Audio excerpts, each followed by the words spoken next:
Do you believe in ghosts? I know about ghosts. I have to believe in ghosts. Beyond Black, which is a contemporary novel and takes place mostly within the M25, is actually a kind of workup for the Tudor novels, because it's all about the dead who won't lie down. The dead are on every page of that book, nuttering away about all sorts of banal topics. And the whole theme of talking to the dead and being available to them.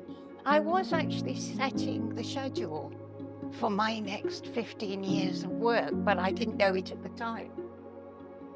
I was writing about a medium for whom those borders are very uncertain. That's not me. I thought, let's just exaggerate my position a little. As it is, I have control over what I imagine, and I'm able to say to myself, this is probably a hallucination and this is probably real. But when I was writing about the medium Alison, I was writing about someone who, she's like a swinging saloon door, you know. The dead just push through anytime they like, and she can't control it. Al talked about passing. She talked about spirit. She talked about passing into spirit world, to that eventless realm, neither hot nor cold, neither hilly nor flat, where the dead, each at their own best age, are marooned in an eternal afternoon, past the ages, with sod all going on.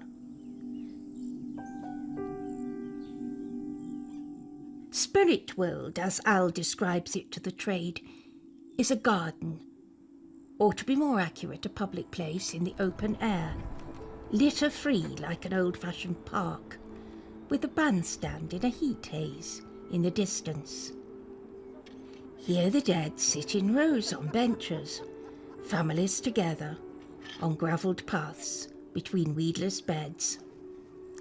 There's a certain 1950s air about the dead, or early 60s perhaps, because they're clean and respectable, and they don't stink of factories, as if they came after white nylon shirts and indoor sanitation, but before satire, certainly before sexual intercourse.